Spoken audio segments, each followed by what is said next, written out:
we go. I think I have the recording going, and we are going to begin here. So I'm going to leave the poll up. I'll direct you to answer the poll question. We're just wanting to know what you're interested in here. What kind of brought you to this webinar?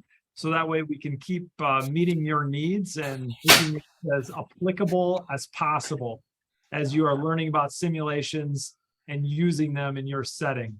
So my name is David DeYoung, and I am the Dean of the College of Education at Dakota State University. And I'll tell you a little bit of my story. I was a third and a fourth grade teacher. Then I was a principal and superintendent for 8 years in Iowa. And then I jumped into higher education for 7 years, where I was a professor, and I did the grind through promotion and tenure. And then I got that 2 years ago. And then I was the chair of the Division of Educational Leadership.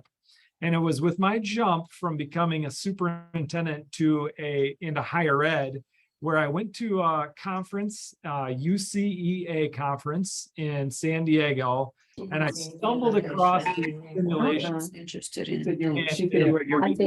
session.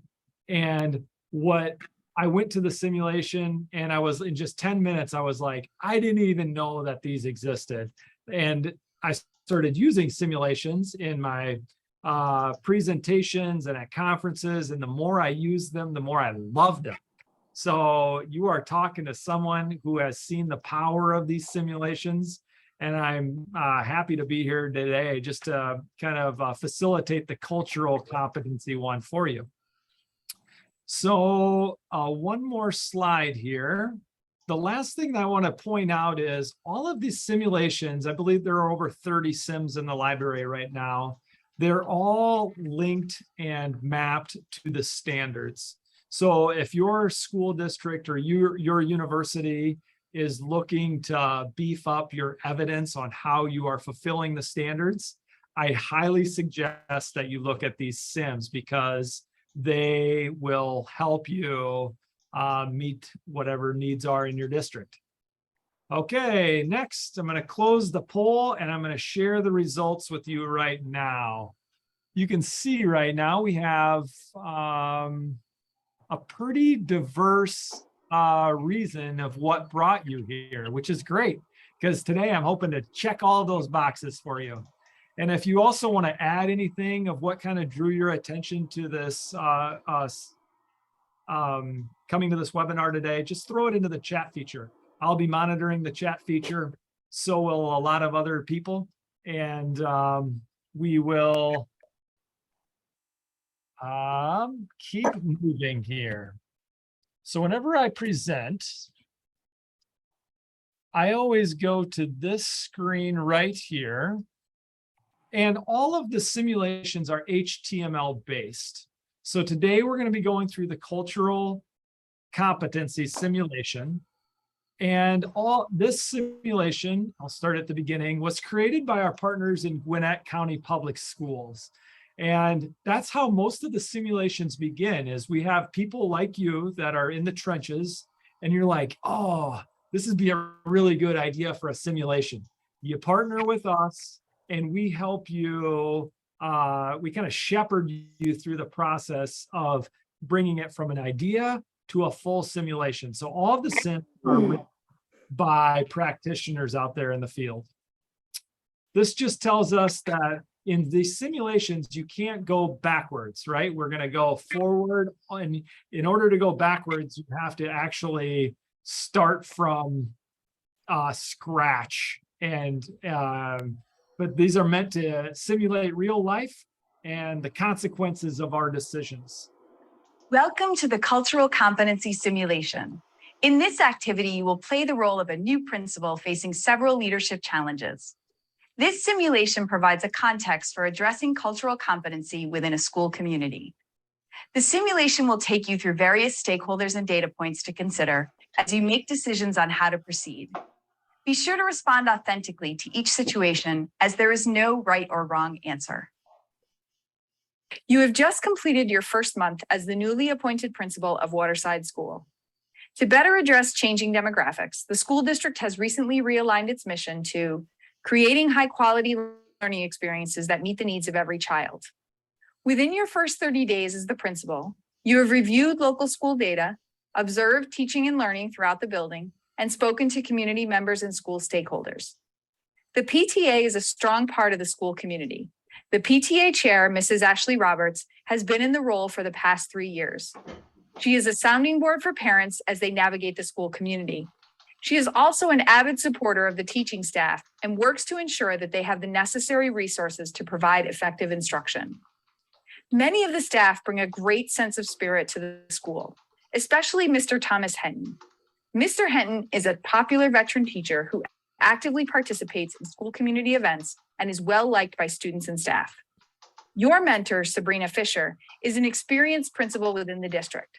You meet with her to share your experiences and insights. All right, so remember. This information will be available in your files below throughout the simulation. All right, in this scenario, we're going to be a principal and we're going to learn a lot about Mr. Hinton. So let's keep going. As you meet with your mentor, Sabrina Fisher, to reflect on your first 30 days, you share your initial thoughts about the academic state as well as the culture of Waterside. During classroom visits, you notice that the gifted courses lack student diversity, while the academic intervention courses were largely populated with students of color.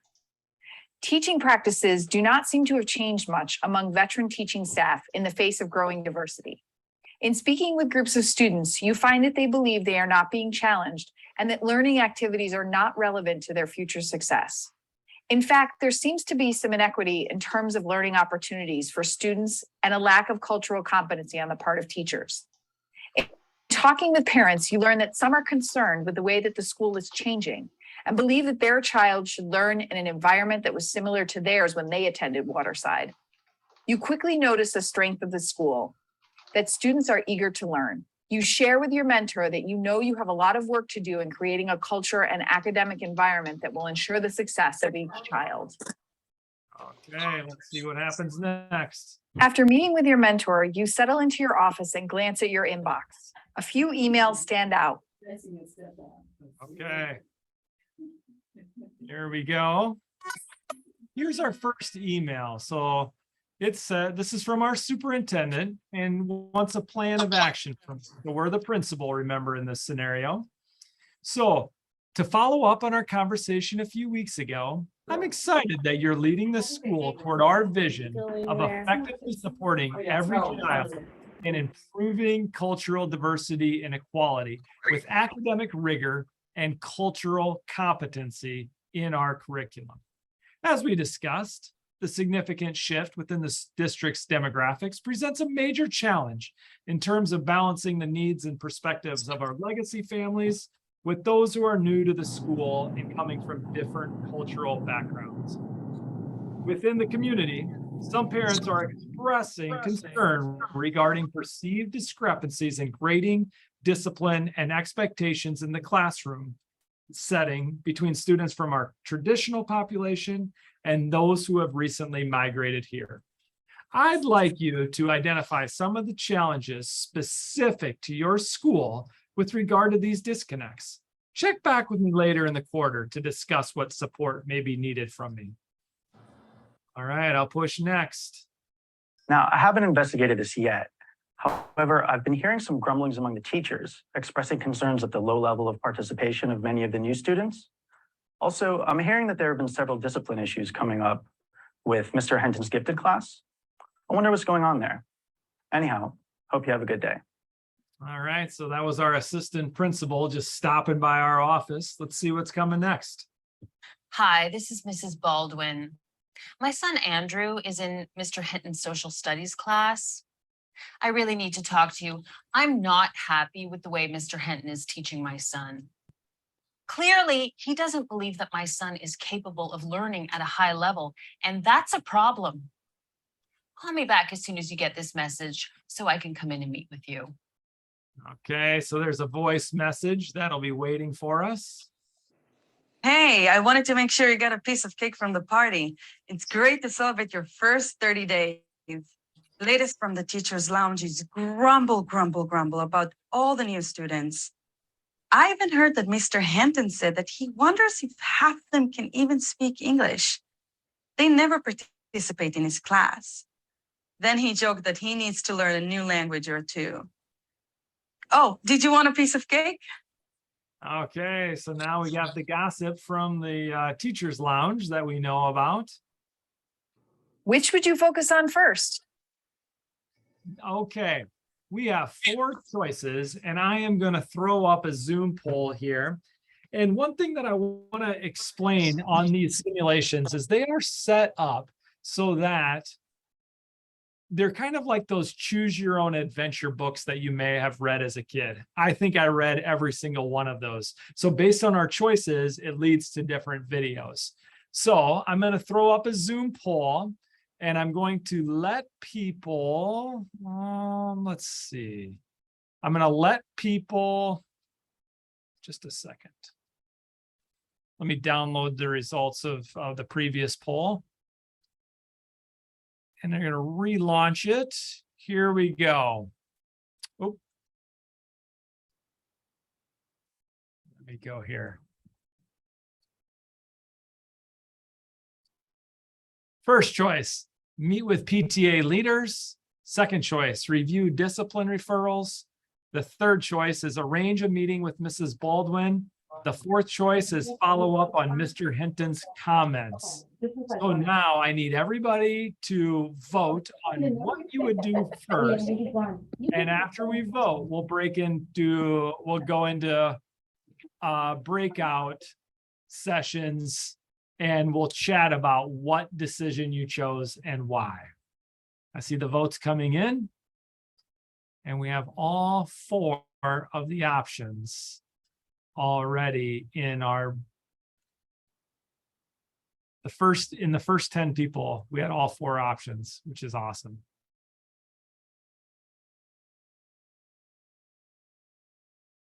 Okay.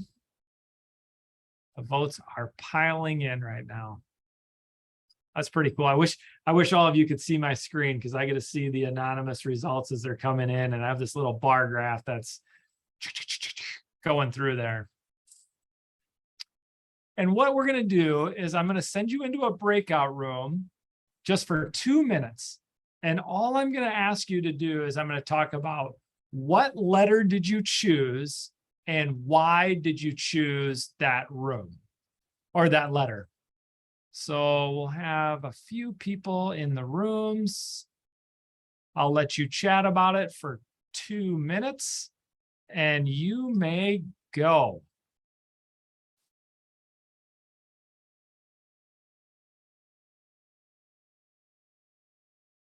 Great, I see people.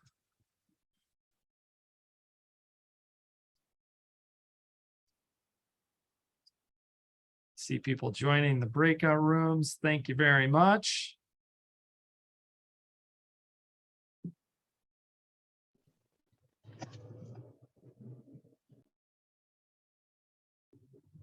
Sorry, I didn't get the new poll. I'm still seeing the old poll. Ooh, are you seeing the one that says which option seems best to you? No, I'm just the one that was why did we come to the meeting, to the webinar? That was the only one that popped up. What if you scroll up a little bit on the poll? Nope, it's gone. It's like completely gone. I don't know if it's because I'm on my phone, but Ooh. Well, let's try it again next time when the next poll question comes up, and let's see if it Okay. pops up then. Does that sound okay? yeah, perfect. No worries. Great. Do you want me to still go into a Oh yeah. breakout room though? I don't know. I do, because that's where the richness of the simulations actually happens. So if you'd be willing to join, that'd be tremendous. Okay. No problem. Let's see if I can get in that. Okay. Sorry. Okay, I'm gonna try. No, now it's not even letting me.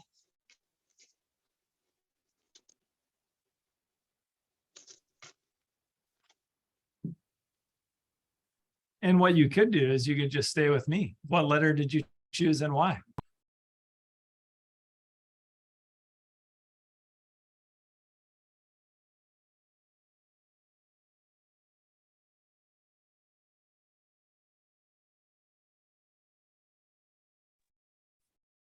I chose the second option. Oh, here we go. Tell me why.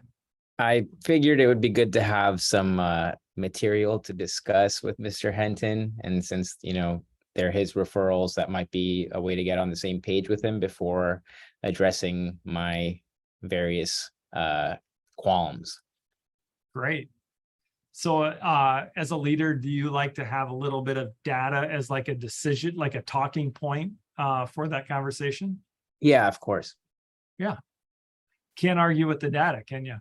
Yeah, I mean, these are all great choices, but definitely have to talk to Mr. Henton soon. So want to see the stuff he's amassing. Does it surprise you that the most people, I'm going to show this in a little bit, the most people chose the third option? No, definitely. I mean, I think it would be, see, I was almost thinking about the evidence on the other way, that in order to talk to the parent in an effective way, I would want to let her know that I'm already taking steps to address this. That doesn't surprise me. The parent is high priority though. But Sure. I figured I'd kind of have an internal meeting first. Makes sense. So you maybe have the internal meeting first and then dive right into getting back to Mrs. Baldwin. Yeah, that was definitely a close second. Yeah. But isn't it good to think about why you made the decision that you made first? Definitely. Yeah. And, I noticed that when I lead these with leaders all over the country, there are very few things that really capture those decision points on talking about why you responded the way that you do. Right. Yeah. Great. Thanks.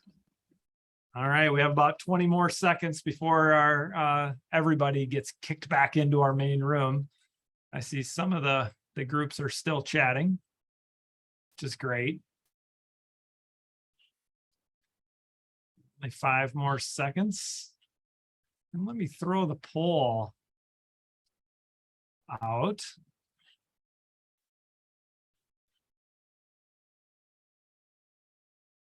All right, welcome everybody back to the main room here. When I'm throwing the poll, if I share the results with you, you can see that 50% of our people chose the third option as first. We have the next was the second option, and we also had people with the fourth and the first option.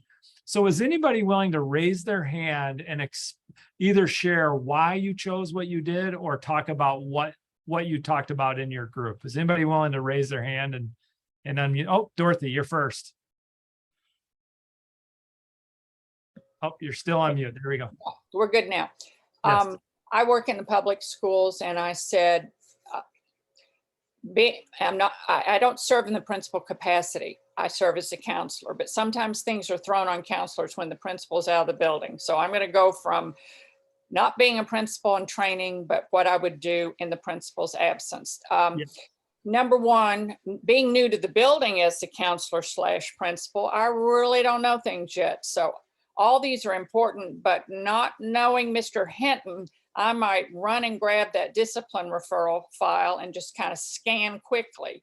Then I would be on the phone calling Mrs. Baldwin, because getting in touch with our parents is of the utmost, to let her know I did receive her call, I understand the concern, and I would be checking out the situation and would follow up with her.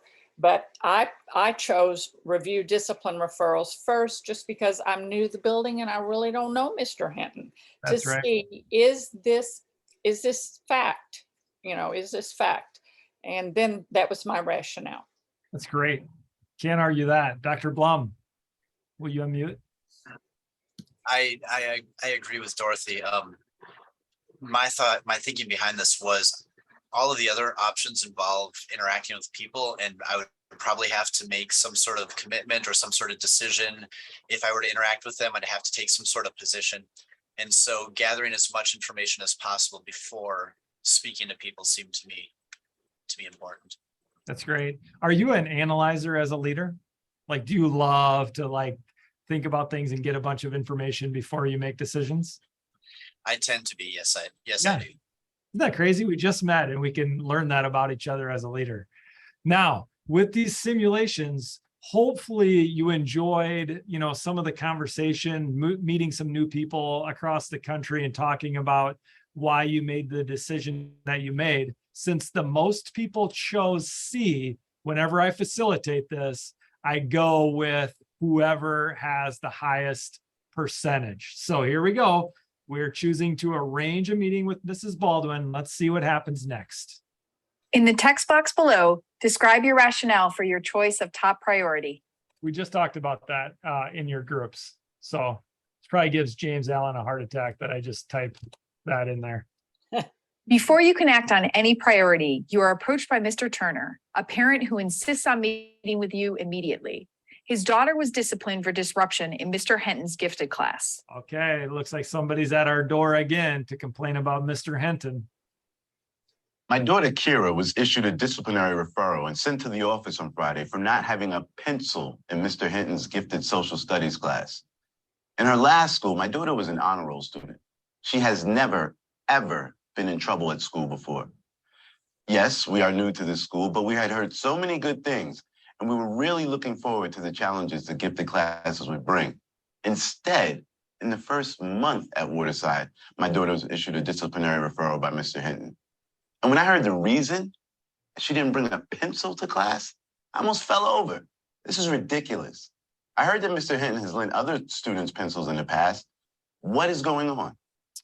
Oh, when it rains, it pours. It is pouring with Mr. Henton. If what this parent is saying is true, this would be in conflict with discipline guidelines. How will you respond to Mr. Turner's issue? All right, I'm going to relaunch the poll. Here we go. So you should be able to see a new poll. I had somebody that said they couldn't see it. We have 5 choices right now. First one, appease him by noting you will take immediate action. Bad answer, don't choose it. Number 2, tell him you will investigate and get back to him. Option 3, ask the parent if he has spoken to Mr. Hinton. Option 4, delegate to Assistant Principal Griffin. Or option 5, pull Mr. Hinton into the meeting right now. You may vote.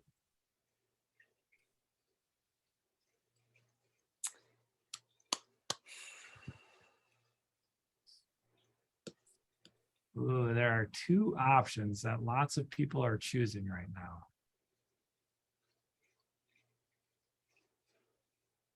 Here we go. 3 options. All right, lots of people are voting. And I am going to open the breakout rooms. And all I want you to talk about is what letter you chose and why. So here we go. Get the breakout rooms. And you may go. 2 minutes.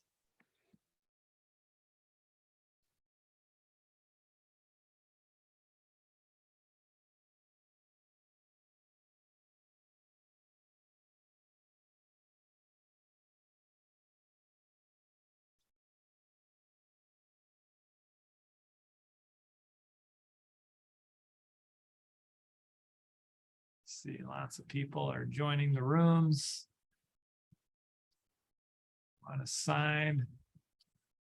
I'll move a few more people that joined a little bit late. Glad that you're here. I'm just manually assigning 5 people here. Thanks for your patience. Now you should all have a room.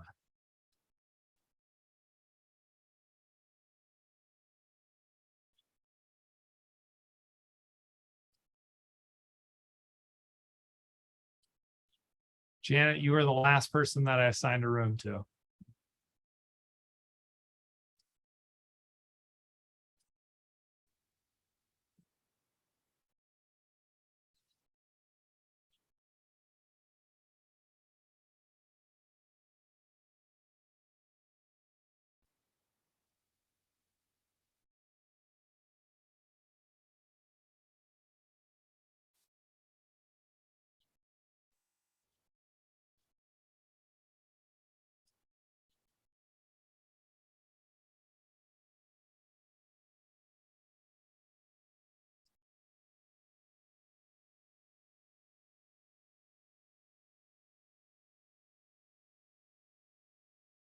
If there's anybody that couldn't join the room, what letter, let's stay in the big group. What letter did you choose and why?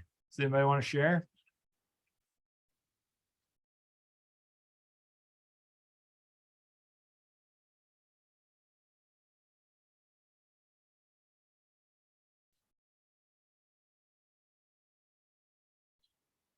Okay, we will be bringing people back here in about 30 seconds.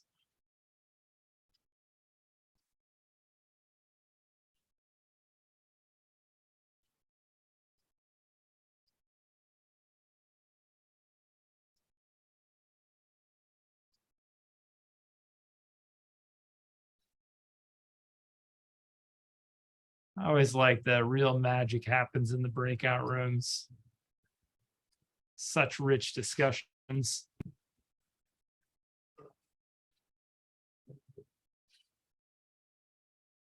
There we go. Welcome back. A few groups are coming back a little bit early.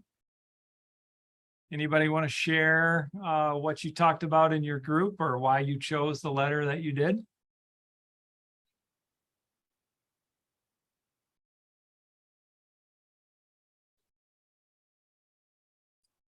I'm going to end the poll.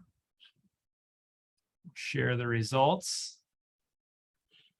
Oh, they're between the second and the third option. We have a heated debate going on in our groups here.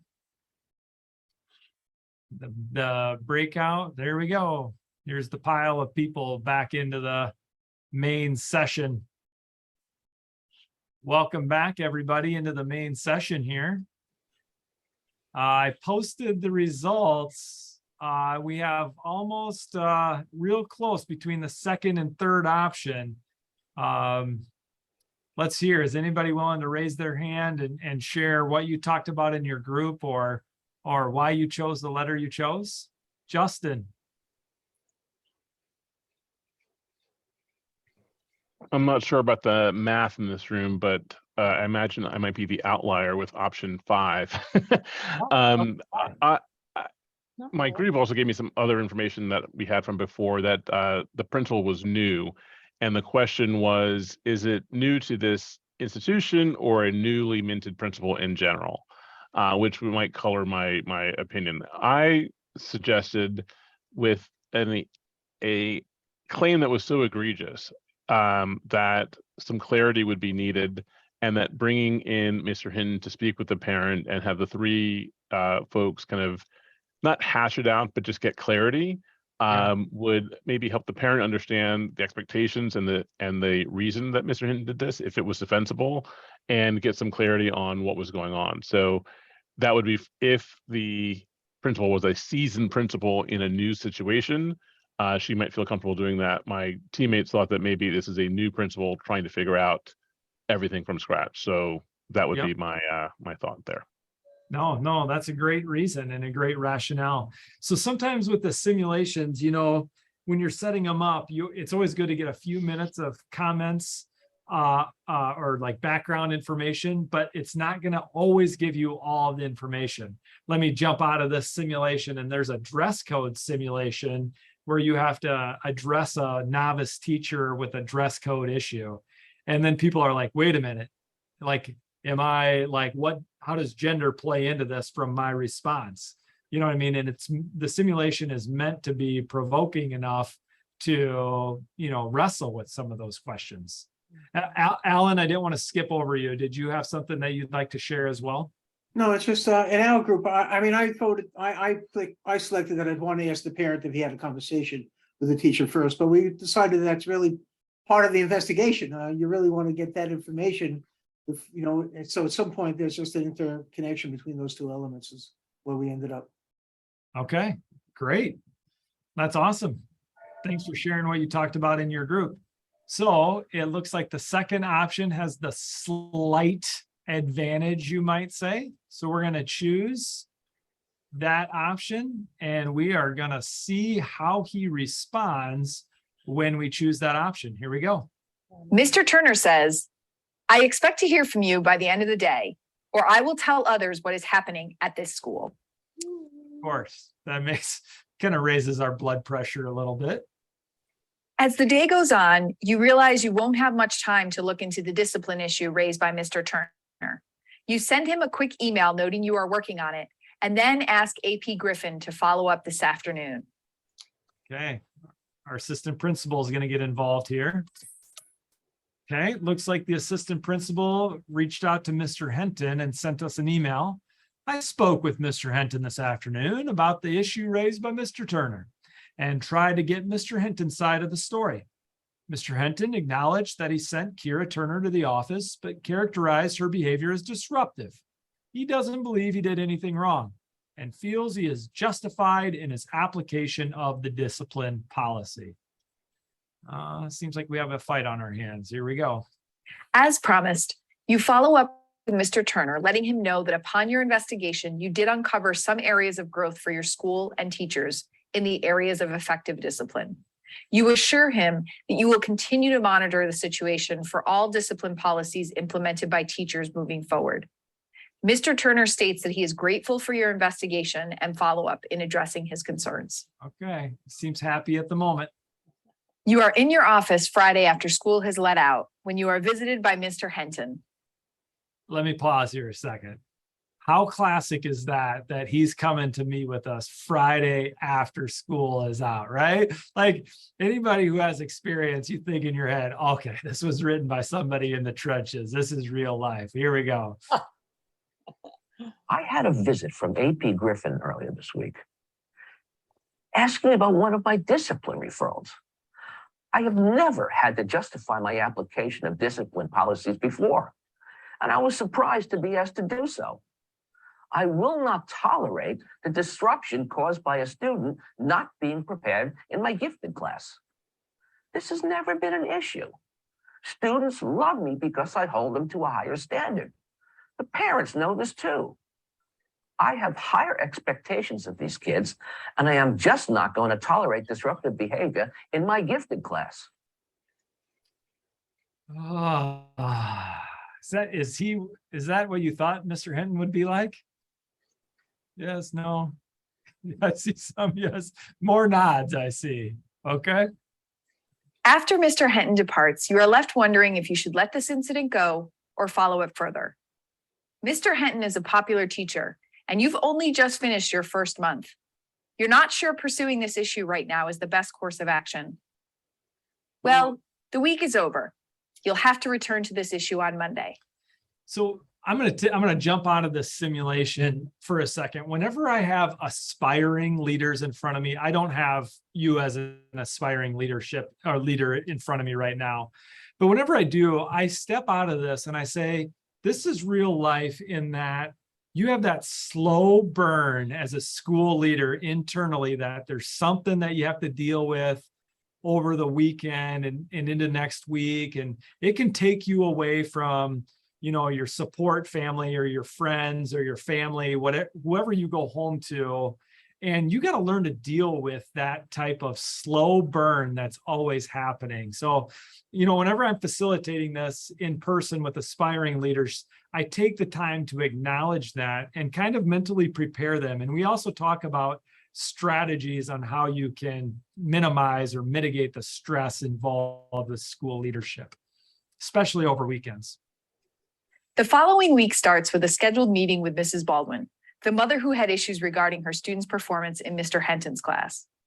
But first, a peek at your inbox, and perhaps someone stopping by your office. Oh, the someone that stops is going to give us more gossip from the teacher's lounge. Here we go. Let's look. Oh, first is the email. So our superintendent's emailing again. As we've discussed, along with the changes in the composition of the community, some parents have expressed concerns with classroom grading and student test results.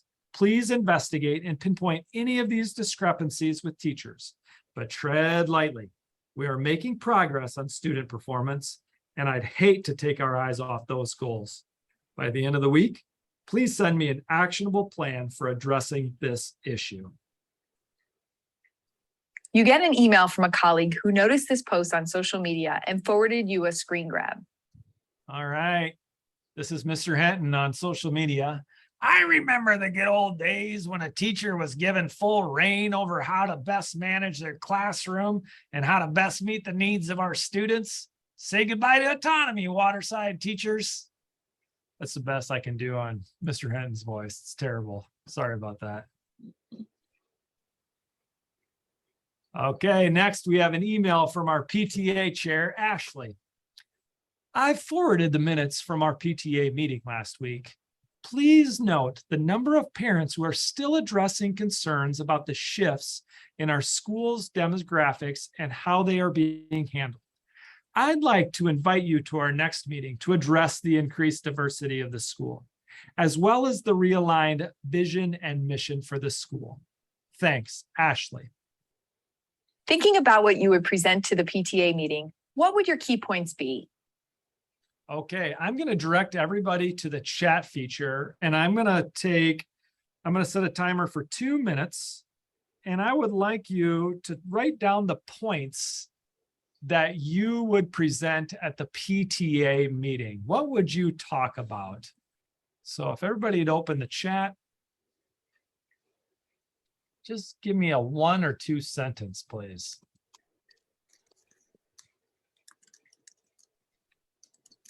David, do you mind putting up the last screen with the email content? Ooh. If not, that's okay. I would if I could go back. Let's see. Let's check email from the soup. Nope. I think it's from Ashley. Thinking about what you would present to the PTA meeting, what would your key PTA chair? There we go. Thank you. Yeah. Glad I could do that.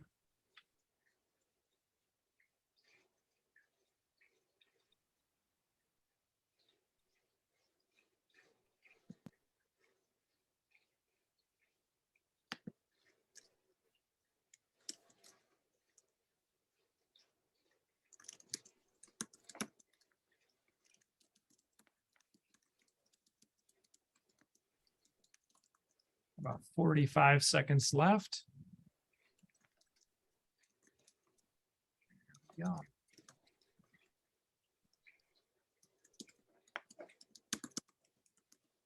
Thinking about what you would present to the PTA meeting, Start copying some of this. Good ideas.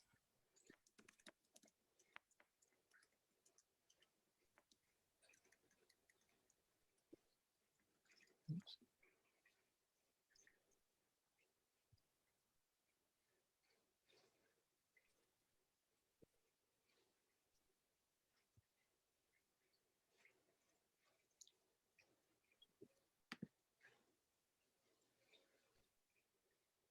See.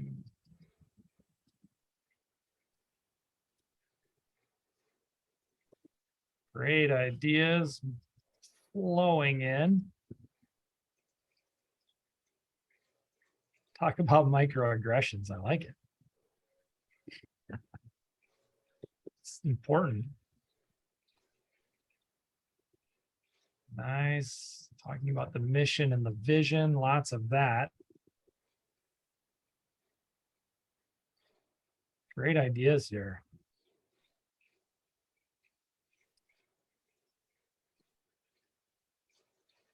All right, just a little bit longer. Providing some data. Let parents know you want to hear from them. Awesome. Thanks for doing that. If you want to finish your idea, you can still add it into the chat feature so we can capture that. And we are going to keep going in the simulation. Oh, start talking cultural relevance and understanding and training. Great idea. Well, the lounge is a buzz about Mr. Hinton's social media post over the weekend. I assume you saw it? The one in which he called out interference in his class management? You know, he plays favorites. He loves talking sports. And if you're not into sports, you're excluded from the conversation. Word on the street is that athletes in his classes rarely get discipline referrals.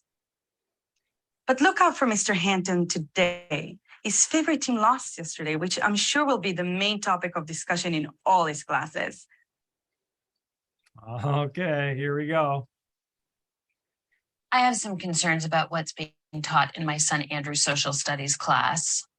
My son failed Mr. Henton's last test. And do you know why? Because Mr. Henton is not covering the material on his own test. Now, at the same time, Andrew is not challenged by Mr. Henton. Seems a lot of time in the class is spent on things unrelated to teaching and learning, like sports. I confronted Mr. Henton with that, and do you know what he said? That it really didn't matter for my child in this class, that anything would be too difficult for Andrew, that he didn't want to give him any more work than he could handle. This is totally unacceptable behavior for Mr. Henton. You know, he may not have high expectations for my son, but I do. This can't continue. I need you to take care of this immediately. Okay, another parent in our office with Mrs. Baldwin. After meeting with Mrs. Baldwin, you take a closer look at Mr. Henton's file. You notice that his evaluations are satisfactory, but not stellar. Grades in his general classes are consistently high, but good grades in his gifted class are hard to come by. Oddly, most of his discipline referrals are from his gifted class. Earlier in the year, you popped into Mr. Henton's class for a quick informal evaluation. You were struck at how much time is given over to discussing recent professional sports games, even with you in the room. Maybe this was a warming up at the start of the school year. If so, it has gone on too long. Okay, What is the best course of action? there's our next decision point. I'm gonna relaunch the poll. Here we go. First option, continue to delegate to Assistant Principal Griffin. Second one, begin gathering additional documentation on Mr. Henton. 3 is talk to Mr. Henton. 4 is prepare a letter of direction or memo of understanding or written reprimand, whatever your district does or your state, noting the 2 parent complaints. Or E, ignore this for the time being. The 5th option. The votes are pouring in.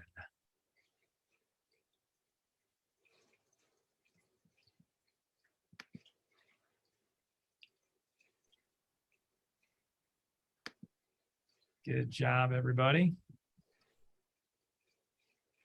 And then after you vote, I am going to launch some breakout rooms, and I'm going to mix you up a little bit. You may join the breakout room after you have voted. I'll give you 2 more minutes. You may go.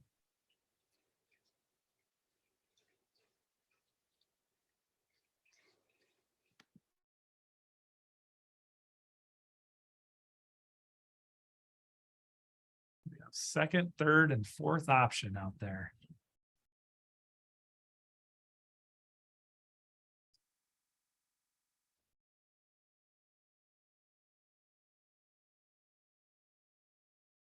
All right, Betsy, I'm getting you to a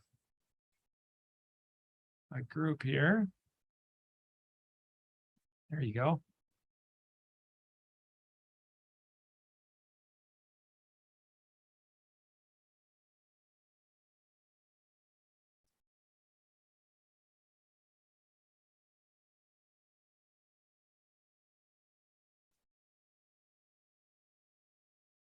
Just making sure that everybody has people in their group. It looks like they do.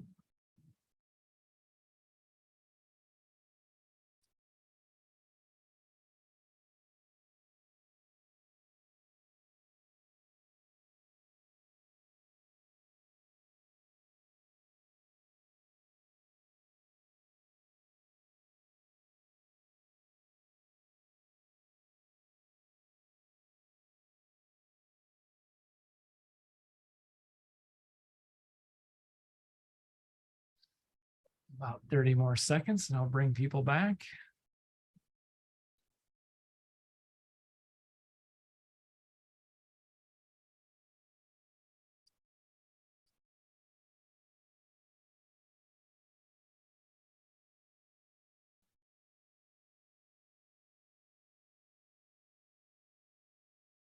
All right, welcome back to the groups that are coming back quickly. Anybody want to share what you talked about in your group and why?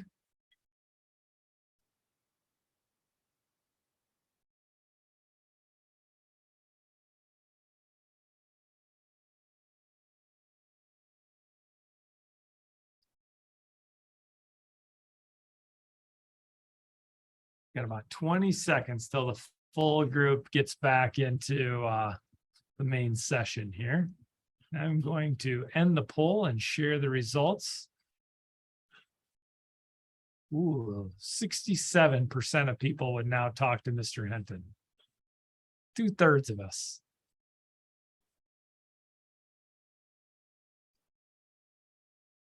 All right.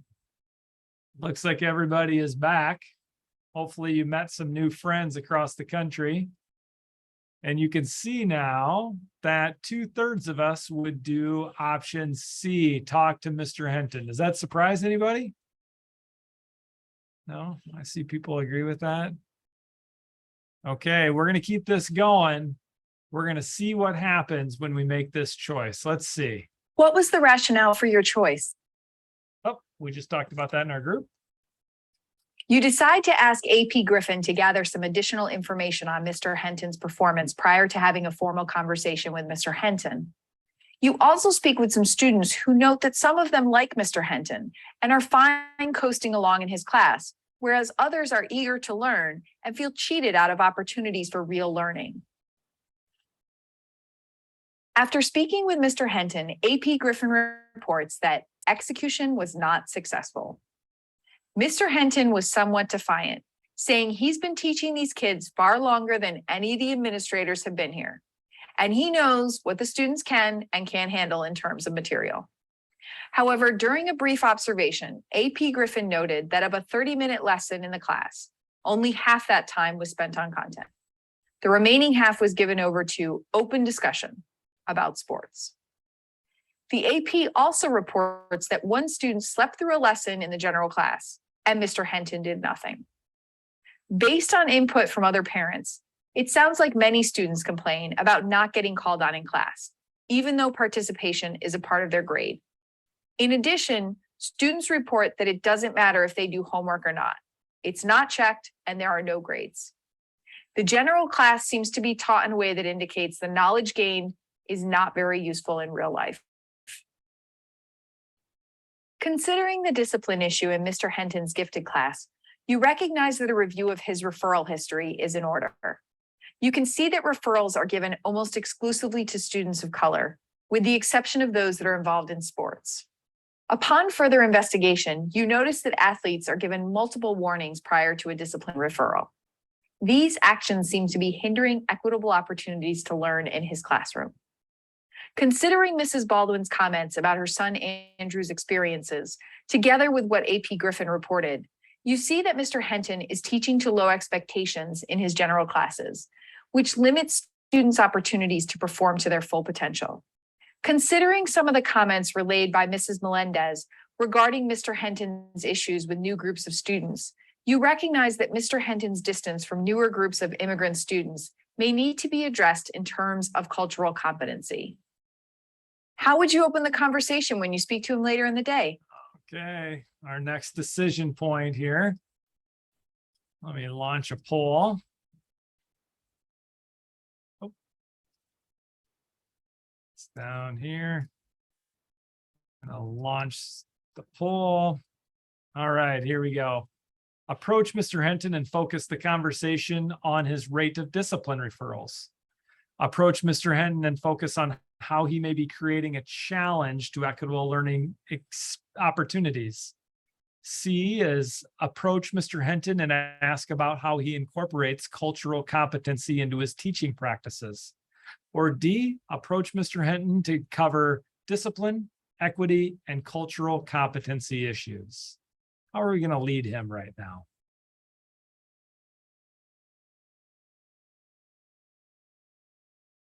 Answers are coming in. We already have the second, third, and fourth options.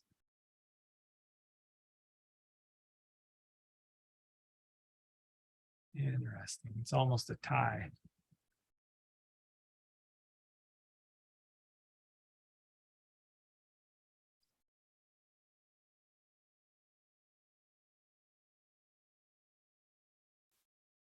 The votes are coming in yet. 40% of people.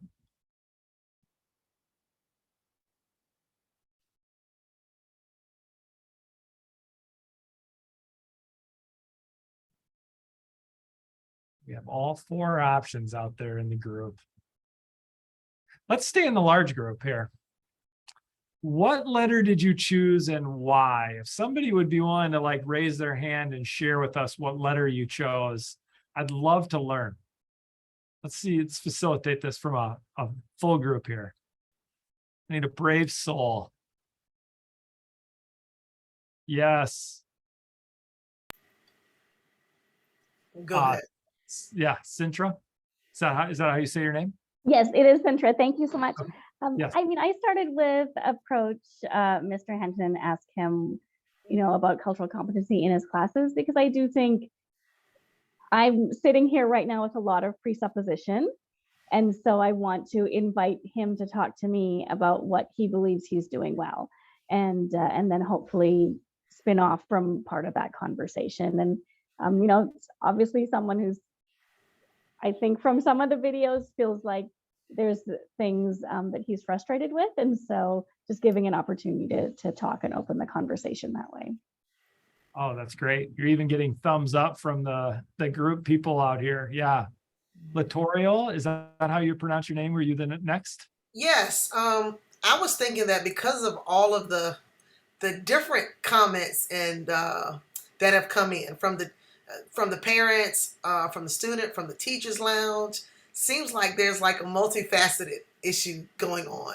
So I chose the last one to just cover discipline, equity, and cultural competency, because I feel like, all that we've heard, it's not just one issue with Mr. Hinton, it's a couple of issues. The very first one that we heard was the pencil not having one, not being prepared.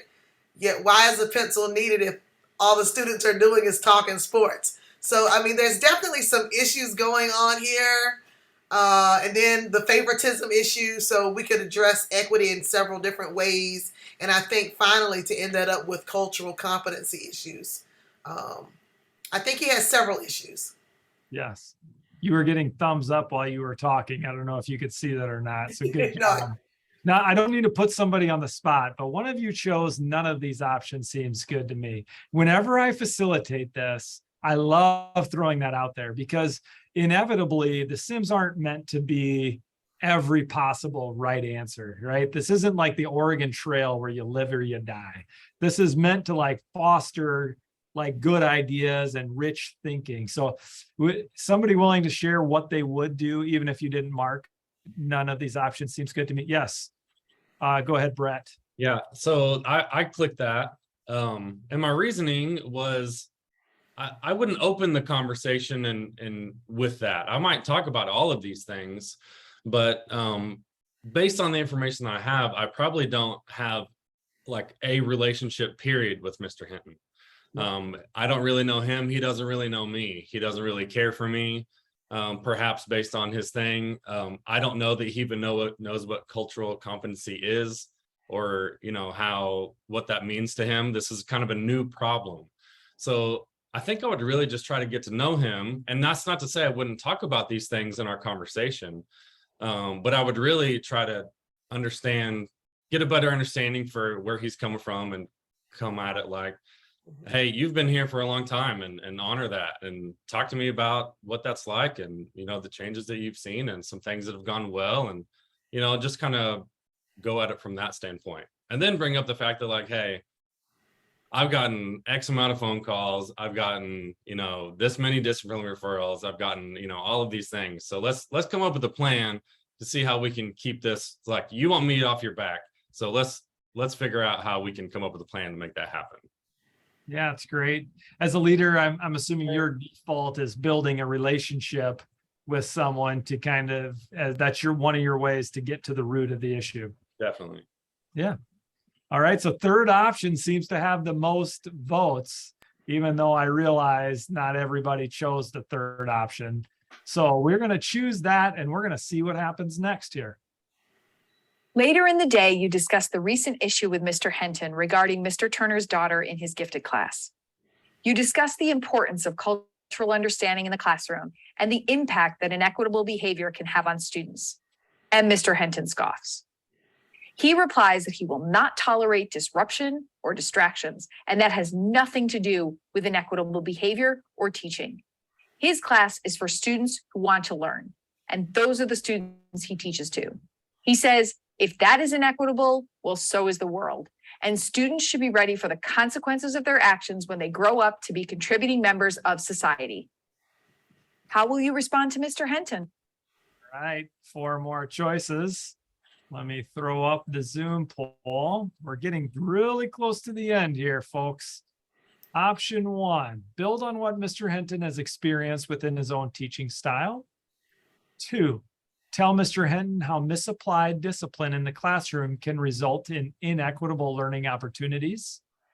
The third option, offer an orientation on how low expectations impact student performance.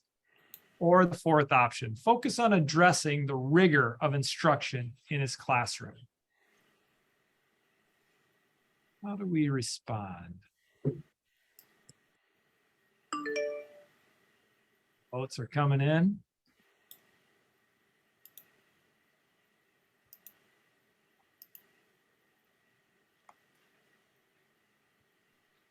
Like it.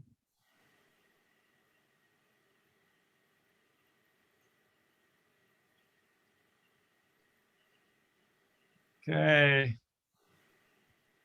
I'm gonna keep us moving here. The winner with 67%, 69% now is B. So we're gonna roll with B and we're gonna see what happens next. You feel that Mr. Henton wants to do a good job, but he's not even aware of the impact his discipline methods can have on his students' learning.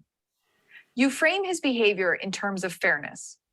Is it fair for him to refer a student for discipline if that perceived infraction is ultimately insignificant? Is it fair for him to define the same behavior as tolerable for one student or set of students, while it is grounds for discipline for another student or students? Mr. Henton responds that it may not be fair, but as a teacher, he feels it is his job to discipline students how he sees fit, which calls for applying the judgment that he has built up over years of experience. After some back and forth, Mr. Henton acknowledges that his judgment around discipline can be misapplied, which can limit opportunities for some students. Elaborate on your response, including any additional points you would make with Mr. Henton at this time. Keep rolling. Wow, you shared a lot with me today. Things that I didn't quite realize were happening in my classroom that were impacting student learning. I want to do the best for every student in my class. Thank you for showing support. I really look forward to working hard and becoming a better teacher.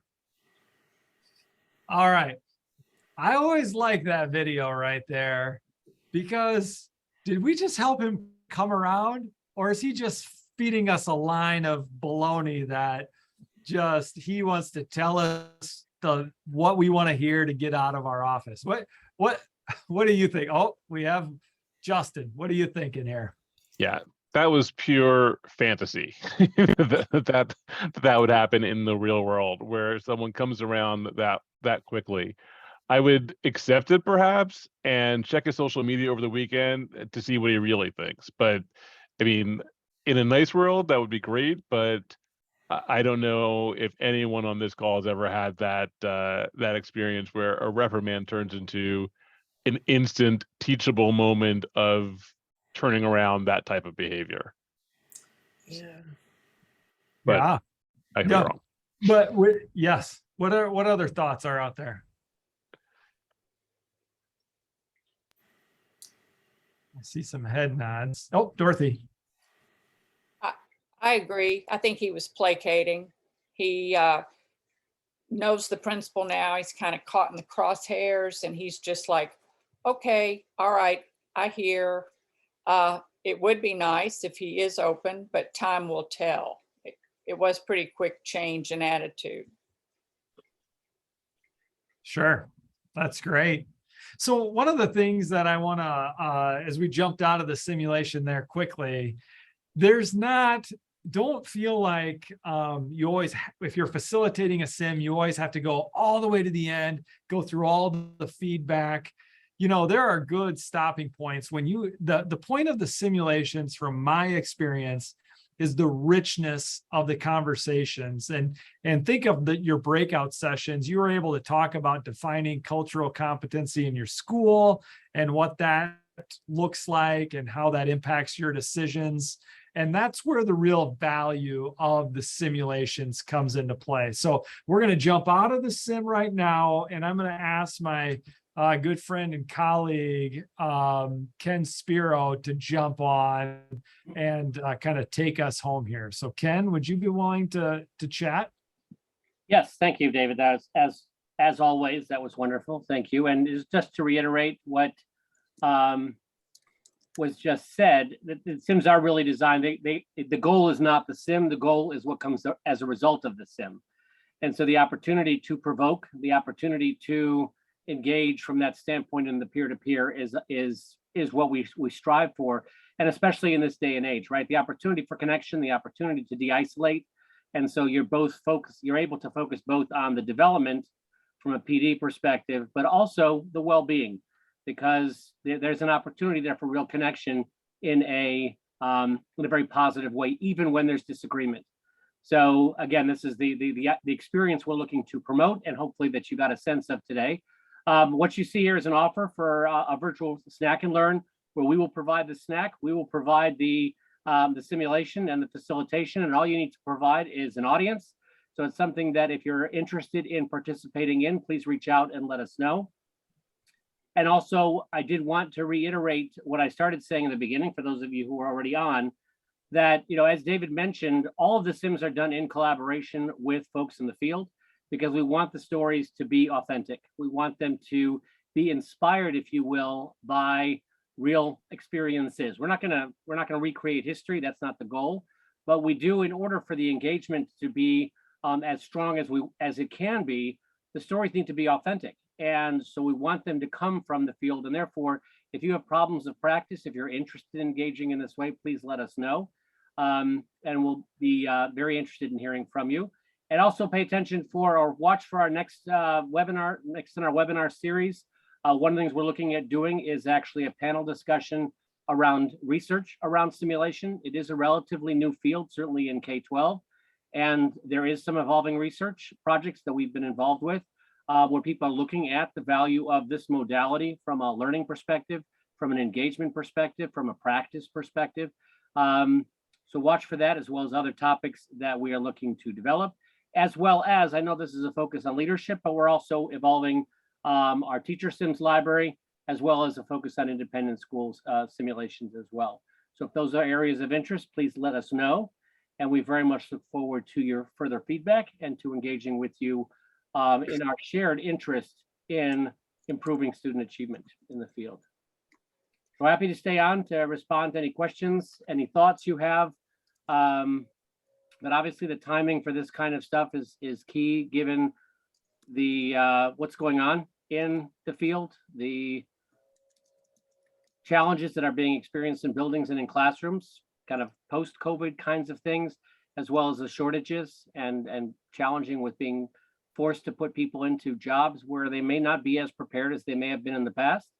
So the opportunity to provide meaningful experiences in a scalable way can become even more compelling. So look forward to hearing from you. Great. We'll stay on as long as people have questions. And if you have to go to your next meeting, we're glad that you came. I saw a lot of thank yous. I want to thank you for coming. That's awesome. Any questions out there? Any ways that you're thinking about how you could use these simulations?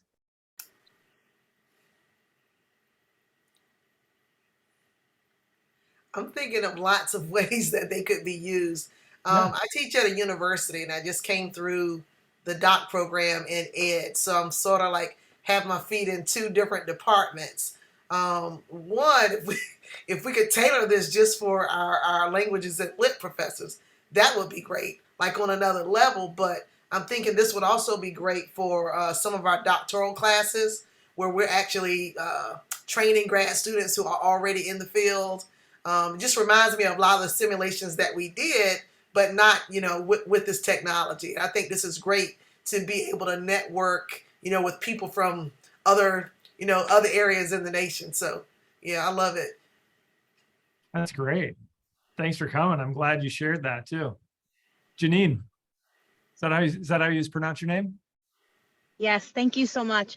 I just wanted to share, I am a teacher currently in New York City, but I just graduated from Toro University. I see some of my professors on here as well.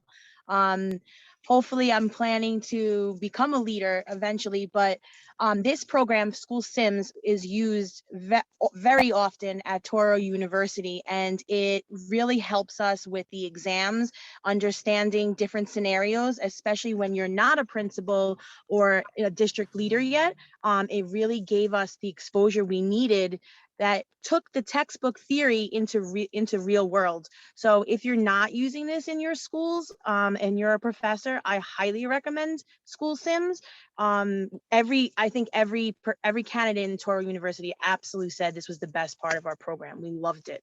So thank you. This one was really good too. Thank you. Oh, that's right. Thanks, Janine. I remember meeting with Toro and just talking with their professors and training them about how to use them. So I'm sure there's a lot of people on this call that, helped them get started. And it's awesome to hear that it gave you a common experience in your program and that you really loved it. I love them too. That's great. Thanks for sharing. Thank you. Great. Any other questions or comments out there? I used a lot of Sarah Dexter's e-tips and that sort of a thing as those were available and that sort of thing. One of the things I like very much about this is that I think it's a bit more engaging and interactive in terms of what we can do with our students. I'm really interested, and maybe not today, but maybe as we move forward, I'm looking at using some of this with an ethics and leadership class, being able to apply ethical frameworks and that sort of thing to the decision-making and the reflection on that sort of a thing. But I'm also being asked to develop it not only as a synchronous online, but also in an asynchronous online environment. I'm wondering if you have any quick tips here in terms of what I should be thinking about as I think about how to incorporate and how to make sure that my graduate candidates are getting the most out of the opportunities, because again, the way in which you facilitate this is going to look different in both of those environments and is really crucial to making sure that they're going to benefit from it. Great. First, bringing your class through a simulation and then implementing ethical leadership framework is an absolutely fantastic idea. And there are people around the country doing that exact thing right now. So you're on the right track on that. Second thing is, I know Sarah Dexter quite well, and I'm actually co-authoring study with her right now. We're like 24 pages deep, and it is literally basically we're diving into, do these school sims work in an online asynchronous setting? So I use them in my class for 7 semesters, and they would all go through one simulation on their own, and then they would answer questions on a discussion board. And I did that. I have 828 responses that they basically all wrote a page after that. And Sarah and I are doing a content analysis about those responses. And we basically proved that they're going through Kolb's experiential learning theory. And if you know Sarah's research, she's all over that.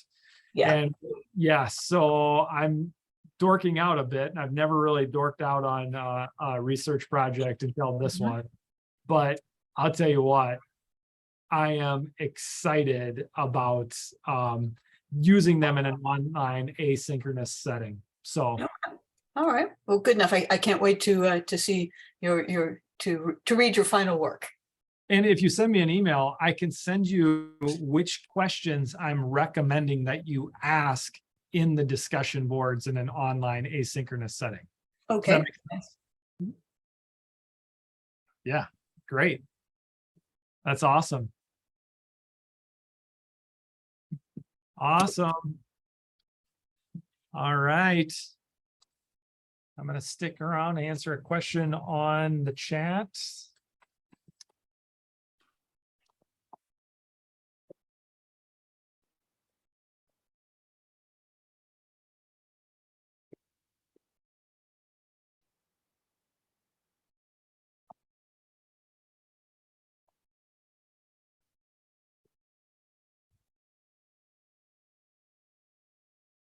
Great. Thanks, everybody.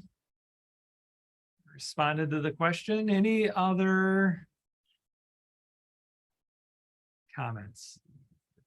All right. Thanks, everybody. Have a wonderful day. Thanks for joining us.